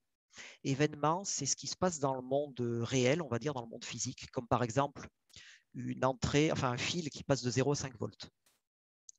Ce fil, si vous voulez pouvoir dans votre application détecter qu'il passe de 0 à 5 volts, vous allez le connecter sur une des entrées du microcontrôleur, une des entrées GPIO. Et on peut fort bien imaginer que vous ne vous embêtiez, que vous décidiez de ne pas vous embêter avec les interruptions dans votre application. C'est-à-dire que vous allez écrire votre application comme étant une boucle qui va venir scruter la patte du microcontrôleur sur laquelle vous avez connecté votre fil. Et quand elle verra que la tension est égale à 5, enfin que le niveau de la patte est à 1, eh bien, elle saura que la tension du fil est passée à 5 volts. D'accord? Quand c'est à 0, à 0. Donc ça, c'est la première façon de faire. Et vous voyez, vous n'avez pas utilisé d'interruption. Mais ça, je le déconseille fortement. Pourquoi? Parce que vous êtes en mode polling, en mode scrutation, et votre application, elle va devoir de façon très fréquente venir lire la valeur de la patte du enfin la valeur de l'entrée du microcontrôleur. Et ça veut dire également que vous allez pouvoir rater éventuellement des créneaux courts sur cette patte. C'est pour ça que là, il faut passer en mode interruption. Mode interruption, vous allez configurer le bloc entrée-sortie du microcontrôleur pour lui dire, sur cette patte-là, si tu vois arriver un passage de 0 à plus 5 volts, eh bien, tu vas générer un signal d'interruption. Ce signal d'interruption, il est transmis sur l'un des bus qu'il y a à l'intérieur du microcontrôleur. Vous n'avez pas à savoir lequel, vous avez juste à savoir que ce signal d'interruption, il arrive jusqu'au contrôleur d'interruption qui, lui, va gérer les priorités entre interruptions. S'il y a ce genre de choses sur le microcontrôleur, bien sûr. Il peut ne pas y en avoir, juste pour compliquer le truc. Mais dans la plupart des microcontrôleurs 32 bits, aujourd'hui, il y en a un. Donc, ce signal d'interruption qui a été activé par l'entrée, par le bloc périphérique qui gère l'entrée, ce signal d'interruption arrive sur le contrôleur d'interruption et le contrôleur d'interruption le transmet à l'unité centrale. Et c'est là seulement que un code spécifique va être appelé. Ce code spécifique, c'est à vous de l'écrire. C'est-à-dire que dans votre application, vous allez à un endroit, vous allez écrire une routine, une fonction, qui sera prévue spécifiquement pour traiter l'indication, enfin, pour traiter l'interruption. Et vous allez avoir dans la partie initialisation que j'ai indiquée tout à l'heure, c'est dans cette partie initialisation-là que vous allez dire au microcontrôleur, attention, cette fonction-là, c'est le bout de code que toi, microcontrôleur, tu vas devoir appeler quand le périphérique d'entrée génère le signal d'interruption. Voilà, est-ce que c'était un petit peu plus clair? Pascal, tu es un peu vache parce que là, tu as décrit tout ça en hardware. Je pense que d'un point de vue plus soft, en fait, alors je ne sais pas qu'est-ce qui est utilisé, mais sur la Raspberry Pi, il me semble qu'il y avait un truc qui s'appelait Wiring Pi, où en fait, c'est simplement du soft et tu dis que je veux enabler l'interrupt sur tel GPIO, quoi. Disons, Oui, la oui, oui. description de Pascal, allez, c'est vraiment ce qui se passe en hardware. Maintenant, d'un point de vue des doigts du développeur, il trouve le bon handler Ouais. Oui, oui, tout à et fait. puis Mais il ouais. enable, voilà. Non, je suis complètement d'accord, François. Mais je pense que pour que le développeur puisse comprendre Oui, oui, non, je suis ce qui d'accord. se passe dans son programme, il faut cette petite vision côté hardware. Et je suis tout à fait d'accord avec ce que tu dis. Hein. Oui, oui, il y a les fonctions. Alors, on va voir tout à l'heure, dans un tout petit bout de code là, que je vais présenter, quelque chose sur ce sujet. Bon, ce n'est pas du vrai code. Hein. Donc, voilà, ça ne sera pas ce qu'on trouve réellement dans les librairies, ou en tout cas dans les couches d'abstraction disponibles. Mais bien sûr, ça existe. Oui, oui. Et je l'ai dit tout à l'heure concernant les couches d'abstraction fournies par les constructeurs de microcontrôleurs. Typiquement, dans CM6 ou dans la HAL et dans la LL de ST Microelectronics, vous avez tout ce qu'il faut pour dire que telle fonction est attachée à telle interruption. Donc, voilà. Mais comment dire, à chaque moment, il faut bien se poser la question, qu'est-ce que j'ai besoin de savoir? Jusqu'à quel niveau de détail j'ai besoin d'aller. En particulier ceux d'entre vous qui restent sur Raspberry Pi, ce que je dis là, c'est de la culture, mais ils n'auront pas vraiment besoin de l'utiliser. Et ce que disait François, c'est-à-dire qu'il y a une librairie, enfin une fonction dans une librairie qui fait ça bien. Oui, bien sûr, oui, oui, tout à fait. Donc, non, mais c'est plus clair. C'était vraiment savoir concrètement qu'est-ce que c'était une interruption et c'est okay. Clair maintenant. Bon, merci, ok, super. Moi, j'avais une petite question. Oui. Est-ce qu'à ta connaissance, sur Raspberry Pi, on sait passer dans un mode de presque endormissement sans avoir à rebooter la plateforme, je veux dire? Alors là, je suis loin de tout connaître. Ce que je sais, et je pense que François, par exemple, pourra mieux répondre que moi ou d'autres personnes, mais moi, ce que je sais, c'est qu'il y a dans Linux des possibilités de se mettre en sommeil. Il y a plusieurs niveaux de mise en sommeil, mais je ne peux pas en dire plus. Voilà, j'en sais pas plus en fait. Ouais, alors même si ma marotte c'est la consommation, j'ai jamais essayé de réduire la consommation d'une. Je dirais Hackable ou Linux pratique. Ouais, mais j'ai cherché un peu. J'ai cherché un peu. J'ai pas trouvé grand-chose de très probant. À part rebooter la plateforme et en essayant de travailler sur la réduction du temps de boot, parce que c'est ça qui va être super préjudiciable. Sur Raspberry, j'ai pas trouvé grand-chose. Bah c'est con, j'avais Vincent Stellé dimanche à bouffer, je lui poserai la question. Ouais, et du coup, sur Arduino, avec l'IDE Arduino, tout ça, il n'y a rien de prévu in situ pour faire de l'endormissement. Je viens de chercher, il y a une librairie externe qui permettrait de le faire, mais voilà, pour la basse consommation, on repassera, quoi. Alors, je suis pas un spécialiste Arduino, par contre, j'ai pratiqué un petit peu le hardware d'une société espagnole, je n'ai plus son nom en tête, qui fournit à la fois du hard et du soft avec la philosophie Arduino, et il propose tout à fait la mise en sommeil. Donc je pense qu'ils ont dû rebasculer ça dans le mode open source, et ça doit se trouver. Mais c'est clair, il faut bien voir que Arduino au départ, c'est un environnement qui a été conçu pour permettre aux gens de rentrer facilement dans l'embarqué. Ouais, clairement. Donc voilà, il n'y a pas tout qui est accessible. Ça permet effectivement de mettre un pied dans le monde de l'embarqué de façon simple, facile, rapide, mais en même temps, ça a les contraintes de cet aspect-là. C'est plus difficile d'aller dans le détail de ce qu'on peut faire au niveau de la gestion du hardware. Merci. J'ai aussi une petite question Oui. sur les interrupts.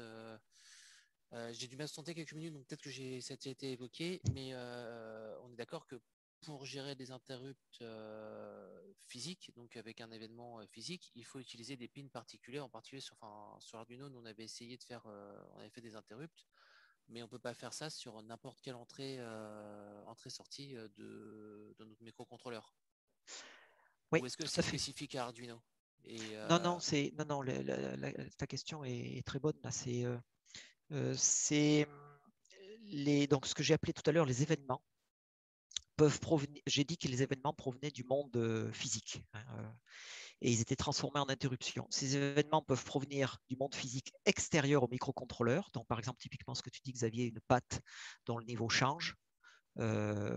Par exemple, mais ils peuvent provenir aussi, ça fait partie des exemples que j'ai indiqués tout à l'heure, de l'intérieur du microcontrôleur. Par exemple, lorsqu'un timer arrive en fin de comptage, eh bien, on peut le configurer pour qu'il génère une interruption indiquant qu'il est arrivé en fin de comptage. Donc ces événements, voilà, ils peuvent provenir de l'extérieur, de l'extérieur du microcontrôleur, ils peuvent provenir de l'intérieur du microcontrôleur. Tout dépend à nouveau de la configuration et de ce qu'on veut faire, bien sûr. D'accord, mais quand ils viennent du monde extérieur, il faut qu'ils soient sur une patte. Sur une patte, mais parce que je crois que si je dis pas de bêtises, au moins sur les Arduino Pro Micro, il n'y a que 2 pattes qui permettent les interruptions. Et est-ce que c'est quelque chose de sur les Raspberry et sur les ESP32, c'est quelque chose qui est aussi vrai qu'en gros il n'y a qu'un certain nombre de pattes qui permettent les interruptions? Alors, il faudrait que tu vérifies, mais je pense que sur l'Arduino, enfin la carte Arduino que tu évoques, souvent quand même sur les cartes Arduino, il y a plus de sources d'interruption possibles. Il y a effectivement des sources d'interruption qui sont liées aux entrées tout ou rien que j'évoquais, là, les GPIO, mais il peut y avoir aussi des interruptions s'il y a une liaison série, par exemple, sur la carte Arduino. Il peut y avoir des interruptions générées par la réception d'un caractère, etc., etc. Mais pour en revenir à ce qui semble t'intéresser, là, Xavier, c'est-à-dire les entrées, oui, il y a un nombre limité de pattes. Alors, si je reprends le... je vais avoir du mal à le retrouver dans les pages là, mais le schéma que je vous ai montré tout à l'heure, le schéma synoptique d'un microcontrôleur, il a celui-là, par exemple, c'est le L073, je crois, le STM32 L073, il a 32 pattes utilisables pour recevoir un signal de type GPIO. Et donc, il y a 32 interruptions. Enfin, il peut y avoir 32 sources d'interruption. Mais ça, il y a certaines de ces pattes qui sont communes à plusieurs fonctions. Certaines de ces pattes peuvent être utilisées comme bus série, par exemple I2C ou SPI. Ou certaines de ces pattes peuvent être utilisées pour faire de la conversion analogique numérique. Donc à ce moment-là, quand on transforme la fonction de la patte, on ne peut plus faire d'interruption liée à une entrée sur cette patte-là. Ça sera une interruption plutôt liée à une conversion analogique numérique, etc. Donc, là, il faut descendre dans la doc, il faut aller voir la doc rendu disponible par Arduino, par exemple, ou aller directement dans la doc du microcontrôleur pour en connaître un petit peu plus, ou aller voir le code source qui est disponible pour bien comprendre ce que l'on peut faire. Ok. Xavier, c'est ce genre de... c'est flou. Ouais, bon. Bon, c'est ce genre de module-là, les Pro Micro que tu utilises? Ouais, avec 100 ports USB. Ah, sans le port USB. Ouais. Ah, donc c'est pas des Pro Micro, c'est peut-être des micros. C'est peut-être un nano, celui que tu as. Nano. Oui, non, pardon, c'est un nano. C'est un Pro nano, Micro, ok. on s'en sert sur un autre projet. Effectivement, le Pro Micro, il y a 5 pattes qui sont interruptables, enfin, qui génèrent des interrupts. Sur le nano, effectivement, il n'y en a que 2. Mais ça dépend surtout de ta carte qui reçoit le contrôleur, parce que, en fait, vu que c'est... Ah non, c'est pas le même... Et non, c'est pas le même microcontrôleur. Donc, effectivement, ouais, c'est plus limité et ça dépend vraiment du gestionnaire de GPIO qui va te proposer d'attacher les interrupts ou pas. Ok, merci. Voilà, alors je vous propose de terminer par... ouais, non, je vais même passer ça. Parce que là, il est 13h36. Je vous propose oui, de parler encore 10 minutes, puis ensuite de répondre à vos questions éventuellement. Donc, je vais vous parler d'autres choses. Voilà. On va parler un tout petit peu plus du développement de l'application elle-même. Là, on a vu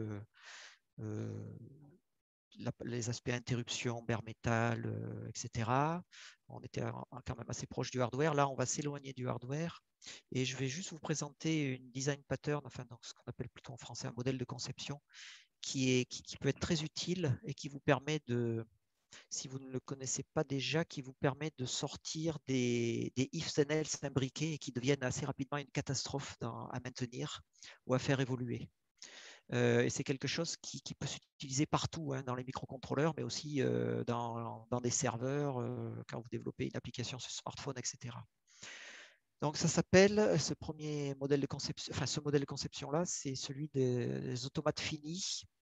Le vrai nom, en fait, en français, c'est automate à nombre d'états finis. Et en anglais, vous trouverez les deux acronymes FSA ou FSM, donc Finite State Machine ou Finite State Automaton. L'idée, c'est quoi? C'est d'implémenter, enfin d'écrire le code que vous voulez écrire. Alors, je vais partir du besoin. Imaginez, vous avez un code à écrire qui doit traiter plusieurs entrées, réagir à certaines valeurs sur certaines entrées, par exemple, et puis sortir un résultat. Comme je le disais tout à l'heure, si on écrit ça avec des ifs and else, ça peut être assez désagréable à faire au bout d'un moment. L'idée là donc, avec cette automate, enfin avec l'utilisation d'un automate fini, c'est quoi? C'est de rendre beaucoup plus propre le code, et en particulier en prenant une décision fondamentale, c'est de dire que on va utiliser, on va écrire, on va développer ce qu'on appelle une machine abstraite qui possède un nombre fini d'états, et à un moment donné, cette machine ne peut être que dans un seul état à la fois.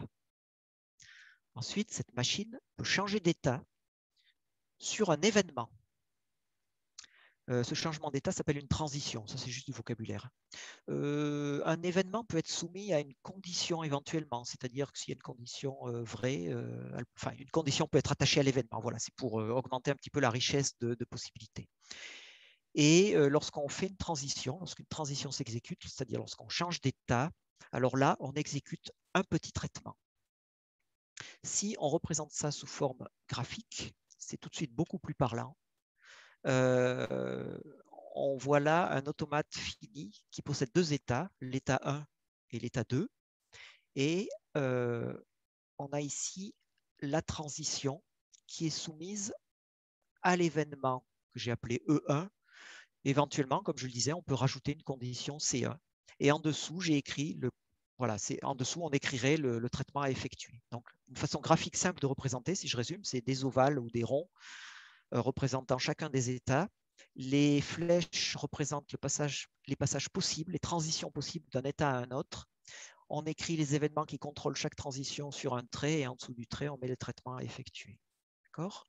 Maintenant, rentrons dans un cas concret pour aller voir un petit peu plus loin. Alors là, justement, on parlait de GPS tout à l'heure. Je vous propose d'écrire un automate fini qui va décoder les messages de positionnement générés par un récepteur de positionnement par satellite qui est conforme à la norme NMEA 0183. En fait, on dit 183. Vous inquiétez pas, c'est le standard. Hein. Tous les récepteurs dits GPS, en fait, on devrait dire GNSS, connaissent ce standard-là. Dans ce standard-là, un message de position ressemble à ça. Il commence par un $, il se termine par un carriage return et un line feed, donc valeur hexadécimale, un 0D et puis 0A. Et il y a ensuite les deux caractères G et P pour dire que c'est GPS. Et ensuite, il y a les données elles-mêmes qu'il faut exploiter. D'accord? Donc, le but qu'on va se donner là, et qu'on va atteindre dans les 5 minutes, c'est d'écrire du code qui permet de recevoir ces messages et d'en extraire la payload, la charge utile, ce qu'il y a à l'intérieur. Alors, allons-y, on va écrire notre petit automate. Et en fait, on ne va pas l'écrire parce qu'on n'a pas trop le temps. Malheureusement, d'habitude, c'est un TP que je fais là, mais là, on est obligé de le voir tout de suite. Au départ, c'est pour ça, et c'est l'état initial, c'est pour ça qu'il est un peu plus gros, enfin le trait, l'enrobant est plus gros que les autres. On est en attente d'un message. Et un message, vous vous souvenez, commence par $1. Donc, on sait que normalement, le premier caractère qu'on doit recevoir, si on reçoit un message, c'est forcément $1. Si c'est un autre caractère, vous voyez, j'ai mis cette transition ici. Si c'est un autre caractère, on va l'ignorer. On repasse dans l'attente du dollar. Si maintenant, on a $1, super. Ça veut dire qu'il y a des chances qu'on commence à recevoir un message. Maintenant, vous vous souvenez que le caractère d'après le dollar, ça va être un G, ensuite un P. Donc là, on va se dire, ben voilà, je rentre dans l'état attente d'un G. Si le caractère suivant est un G, super. Si c'est un autre caractère que le G, là, on a un souci puisqu'on n'a pas le caractère G après le dollar. Donc, on a autre chose qu'un message qu'on attend. Donc, on revient au départ et on se remet en attente du dollar. Bon, je crois que vous avez compris la mécanique. Si maintenant on reçoit le P, eh bien, on va se mettre en attente de la fin du message. Parce que vous vous souvenez qu'un message, c'est $GP, et ensuite, il y a des choses variables jusqu'à ce qu'on atteigne carriage return line feed. Donc, quand on a reçu le P, eh bien, on sait qu'on est au début de la charge utile de notre message, de ce qui nous intéresse, du contenu. Donc, on va initialiser la variable globale message length à 0. Et puis, on va rentrer dans l'état attente de la fin du message, attente du carriage return.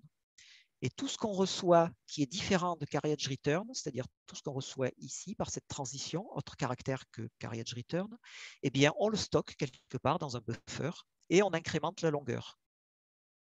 Et lorsqu'on reçoit le carriage return, on sait qu'on doit recevoir un line feed, puisque ça, c'est fixé par le standard NMEA 0183. Donc, on attend le line feed. Et lorsqu'on a le line feed, on sait qu'on a eu un message complet. On n'a pas eu d'erreur, c'est un message correct. Et donc, on le traite. D'accord? Donc, vous voyez, si j'avais fait ça avec des ifs and else, j'aurais un tas de spaghettis, alors que là, j'ai une version graphique qui est très facile à comprendre. Et surtout, elle est très facile à passer en code avec une boucle entre guillemets infinie. Il ne faut jamais faire de vraie boucle infinie, bien entendu. Mais bon, oublions ça, on va voir tout à l'heure. Mais surtout, l'instruction switch du C, on a une variable dans laquelle on met l'état courant de l'automate. On l'initialise à l'attente du dollar. Et ensuite, on atteint un caractère. Lorsqu'on reçoit un caractère, on regarde dans quel état on est. Si on est dans l'état attente du dollar, si le caractère est un dollar, alors super, on passe à l'état suivant. OK. Le break nous fait sortir du switch. En fin du switch, j'ai plus rien. Donc, je reviens ici, je me mets en attente du caractère suivant, etc., etc. D'accord? Donc, vous voyez, on passe quasiment directement du diagramme que j'ai fait tout à l'heure, qu'on a vu tout à l'heure, à ce code-là. Et tout changement dans le diagramme permet de modifier très simplement le code. Et à l'inverse, tout ce qu'on corrigerait en code, on peut le répercuter dans le diagramme si on veut maintenir une doc propre, bien entendu. Un petit truc qui est parfois très utile. Vous voyez que là, j'ai un cas qui correspondrait à un état qui n'existerait pas. Quand on est en train d'écrire du code, on est parfois interrompu par un coup de fil, par le fait que c'est la fin de la journée, il est 2 heures du matin, donc on a envie d'aller dormir 3 heures avant de reprendre le développement de l'application. On peut oublier qu'on n'a pas fini de traiter tous les états de l'automate. Et donc, c'est pas mal de mettre une espèce de garde ici, qui est que si on tombe sur un état qu'on ne connaît pas, alors on signale une erreur et on réinitialise l'automate pour être prêt à repartir correctement. Ça, c'est de la fiabilisation de code. C'est quelque chose qu'on fait beaucoup en embarqué. Ça fait partie des choses qu'on fait beaucoup en embarqué. On rajoute du code en plus, même si parfois on a l'impression qu'il ne devrait jamais être appelé. Voilà, je crois que j'en dirai pas plus, sauf si dernière page, je vous présente un vrai automate fini cette fois-ci. C'est un automate fini utilisé pour permettre à un ESP32 de se connecter à un access point Wi-Fi en se reposant sur l'environnement ESP-IDF. L'environnement ESP-IDF fournit les différents événements qu'il y a là, qu'on voit ici. Donc voilà, vous voyez, c'est un vrai automate ça, qui gère tous les cas possibles de connexion à un access point, y compris les cas de perte de connexion à l'access point, lorsque par exemple on s'en éloigne. Et si vous avez tout le code source qui est disponible en cliquant sur le lien en dessous. Là. Il faut quand même savoir que plusieurs transitions n'ont pas été représentées pour éviter de trop compliquer le schéma, en particulier la totalité de la gestion d'erreurs. Mais l'important, ce que doit représenter ce schéma-là, au moins, c'est le cœur du traitement. Voilà. Et c'est le but de ce genre de schéma. Voilà, il y a une autre design pattern, un autre modèle de conception que j'ai indiqué dans la suite de la présentation. Je vous laisse aller le voir par vous-même. Ça sert souvent, ça sert chaque fois qu'on a besoin, par exemple, de recevoir des caractères sur une liaison série et puis de les transmettre sous forme d'interruption, en fait. Enfin, par l'intermédiaire d'un gestionnaire d'interruption, de les transmettre à une tâche de fond. Mais ça sert pour faire des choses plus sophistiquées également, pour transmettre, par exemple, des structures de données entre deux process ou des choses comme ça. Ça permet de découpler les deux process ou la tâche de fond du gestionnaire d'interruption. Voilà, vous avez le lien de toute façon sur la présentation dans le Slack, où on peut le remettre. À nouveau, il y aurait beaucoup d'autres choses à dire. J'espère que ça vous a, enfin, voilà, que vous ne saviez pas déjà tout, que ça pourra vous servir à quelque chose. Et puis, n'hésitez pas à explorer le reste de la présentation si ça peut vous intéresser ou si vous en avez le temps. Voilà. Et puis, on va terminer par d'éventuelles questions si vous en avez. Moi, j'avais juste une question sur le RTOS par rapport au bare metal. Si j'ai bien compris, tout ce qu'on a expliqué sur les interruptions dans le bare metal, il est applicable aussi au RTOS? Oui, tout à fait. Oui. Le RTOS donne une abstraction comment dire, qui permet de faire un peu plus simple. N'empêche qu'il y a absolument intérêt à savoir comment fonctionnent les interruptions pour utiliser correctement un RTOS. Okay, merci. Moi, j'avais une question. Dans tes développements, est-ce que tu pratiques principalement le bare metal ou plutôt un RTOS ou quelque chose, un espèce de framework intermédiaire qui pourrait ressembler à de l'Arduino qui te met quand même la boucle principale événementielle, etc. Ah, alors oui, ça c'est une bonne question. Oui. En fait, ça dépend du cas. Ça dépend du client, ça dépend de l'application, ça dépend du but.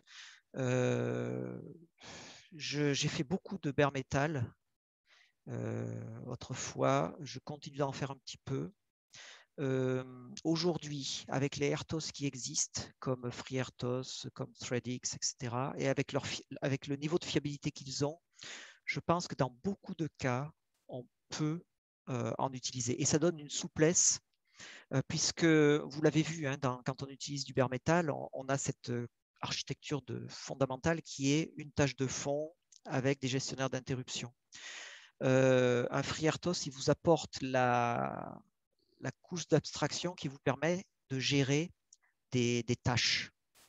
Et donc, ça vous permet d'écrire du code un petit peu plus, qui en apparence est plus simple, parce que vous allez pouvoir écrire du code qui peut s'exécuter de façon, entre guillemets, simultanée. Ça permet de segmenter son code et puis de se concentrer vraiment sur une tâche sans avoir forcément besoin de faire gaffe à ce que les autres tâches font en même temps. Alors, en bare metal, on peut très très bien écrire du code très propre et très segmenté. Ça c'est pas un souci. Par contre, c'est au niveau de la communication entre tâches, des gestions de priorité, que là, et puis des synchronisations, que là, c'est un petit peu plus délicat. Le RTOS, lui, il va apporter cette facilité d'écrire plusieurs tâches. Alors, par contre, là, on retombe sur ce que tu disais, c'est-à-dire que dans une tâche, effectivement, tu vas un petit peu moins te soucier tu vas pas te soucier de ce qui se passe à côté, sauf lorsque tu as besoin de communiquer avec une autre tâche ou de te synchroniser par rapport à une autre tâche. Donc, on peut écrire du code très propre dans tous les cas. Je connais des gens qui sont capables d'écrire du code dégueulasse dans tous les cas également. Voilà. Après, il y a aussi l'expérience qui permet d'évoluer, bien entendu. Je reviens sur ce que je disais, j'aurais tendance à dire qu'aujourd'hui, on a peut-être plutôt intérêt, lorsqu'on veut rester près du matériel, à passer au niveau Airtos plutôt que de faire du bare metal. Voilà. Après, si on sait ce qu'on fait, si on a déjà l'expérience, faire du bare metal, ça peut être assez jouissif, entre guillemets, mais il faut voir aussi si on fait ça pour s'amuser, pour se faire plaisir, ou si on doit fournir un produit qui doit tourner dans les 3 semaines ou dans les 3 mois. Il n'y a pas de réponse universelle.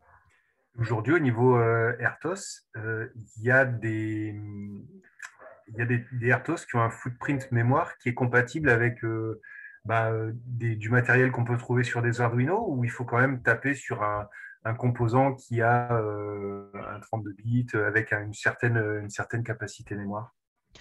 Alors, moi, j'aurais tendance à dire qu'aujourd'hui, de base, on peut partir sur du 32 bits. Dans tous les cas. Et chez Arduino, de toute façon, ils ont bien progressé en termes de cartes microcontrôleurs. Hein. Il y en a plusieurs à 32 bits. Le 8 bits a tendance... enfin, il est clair qu'aujourd'hui, on a du 32 bits pour le prix du 8 bits. Donc, il ne faut pas hésiter. C'est un petit peu plus compliqué au niveau logiciel éventuellement, mais quand on reste dans un environnement type Arduino, on ne voit pas trop la différence. Donc, ça vaut la peine de partir sur du 32 bits. Et quand on part sur du 32 bits, il y a aujourd'hui normalement toujours assez de mémoire pour utiliser un Airtos. Alors, il faut bien voir que si je prends le cas de FreeRTOS, par exemple, FreeRTOS, il est totalement configurable. C'est-à-dire qu'on peut, par exemple, choisir, lorsqu'on configure FreeRTOS pour le microcontrôleur qu'on a envie d'utiliser, on peut choisir de ne pas compiler et de ne pas joindre à l'exécutable toute la partie qui gère, par exemple, les mutex ou toute la partie qui gère les messages et les fils de messages. Donc, on arrive au final à une configuration d'un Airtos qui utilise vraiment 1 ou 2 kilooctets en flash et un peu moins en RAM. Ah ouais, ok. Je réponds d'une autre façon. Chez Trax, dans tous les processeurs qu'on drive, qu'on contrôle plus ou moins, on a un FreeRTOS qui tourne sur un ATX Mega 128, qui malheureusement n'est pas $1, mais voilà. Et depuis, voilà, depuis quasiment le début, en fait, la preuve de concept était sur l'AT Mega, et ça a été quand même plus confortable en passant à l'ATX Mega. Voilà. Mais bon, un Cortex, c'est mieux quand même.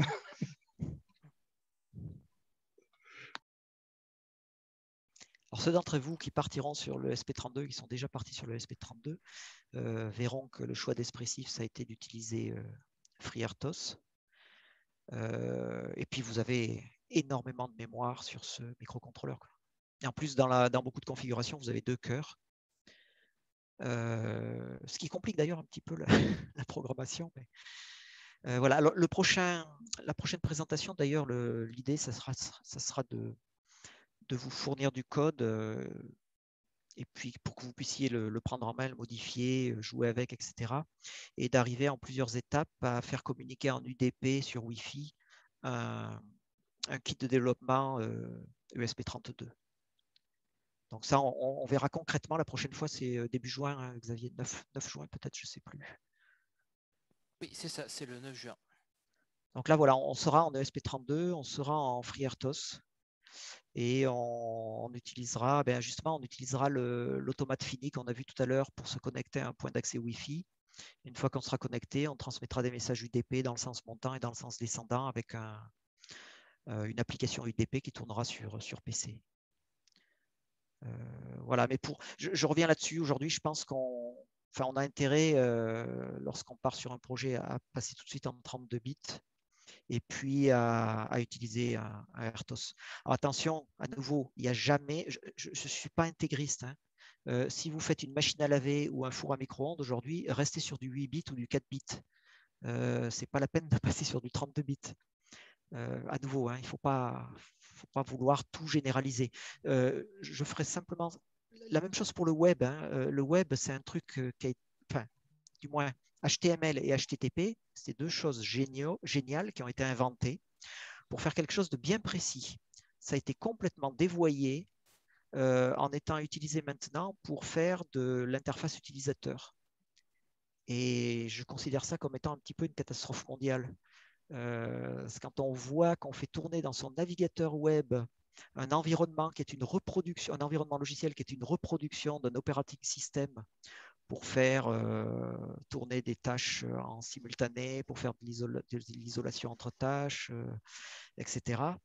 Et qu'on doit télécharger souvent, et qu'on télécharge souvent des mégaoctets de code JavaScript, c'est un peu dommage, quoi.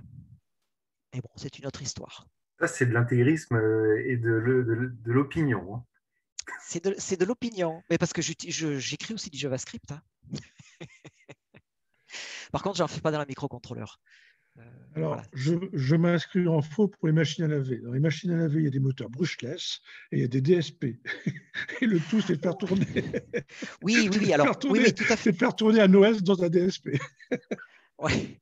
Alors après, ça dépend des machines à laver, tout à fait. Ouais.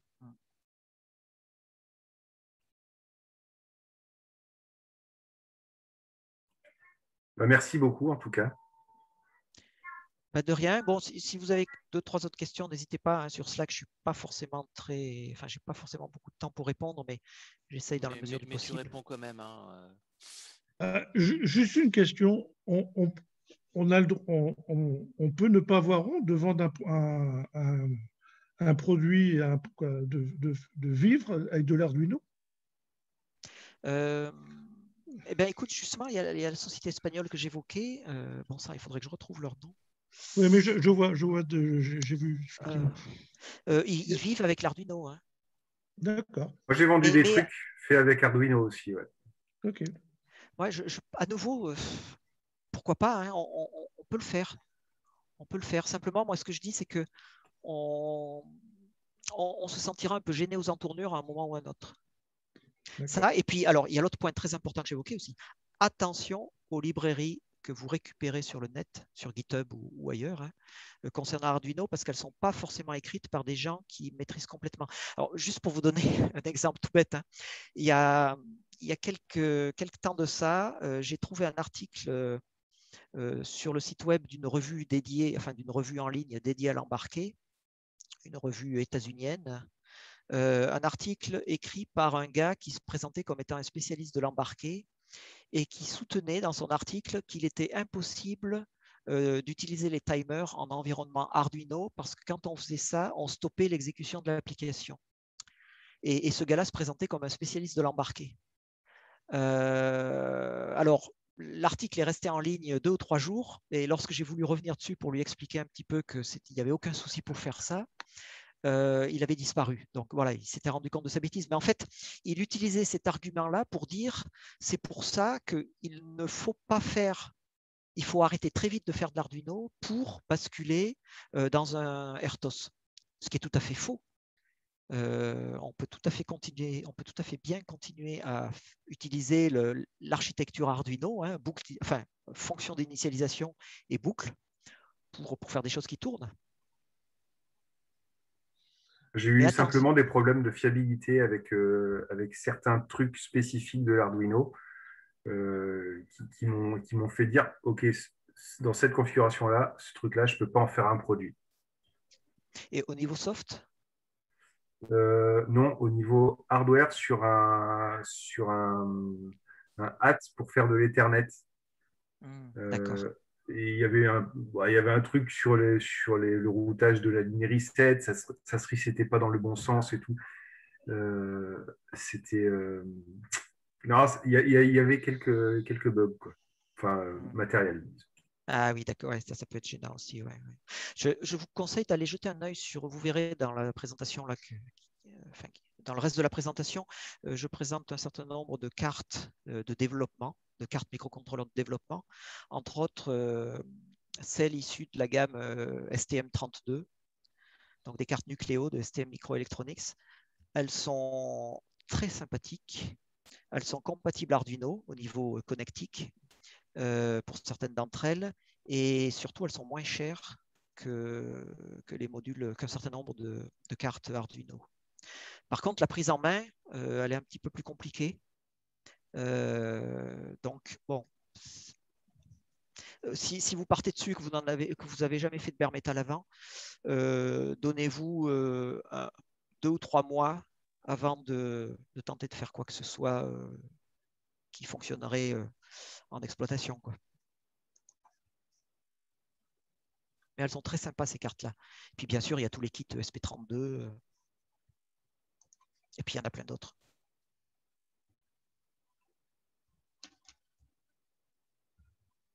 Bon, bah écoutez, on va arrêter là. S'il n'y a plus de questions. Bah, merci Ok, beaucoup, merci. Pascal. Petit rappel pour les autres. Donc, il y a le troisième volet des présentations de Pascal qui sera un peu plus main dans le cambouis, qui aura lieu donc le 9 juin. Donc, si vous n'êtes pas encore inscrit, inscrivez-vous. Petit rappel pour le TOX, pensez à bien mettre la page de votre projet à jour parce que c'est votre vitrine et que le jury risque de jeter un coup d'œil. Et voilà, et n'hésitez pas à passer à Sofab si vous voulez faire des choses. Maintenant, on est rouvert en mode normal, donc une petite réservation sur le site et vous pouvez venir nous voir. Et on a du très bon café. Merci à tous. Encore une fois, merci Pascal pour cette présentation. Oui, merci beaucoup. Ah, de Pascal. rien. Bonne journée à vous, bon courage. Merci. Bonne journée. Merci, au revoir.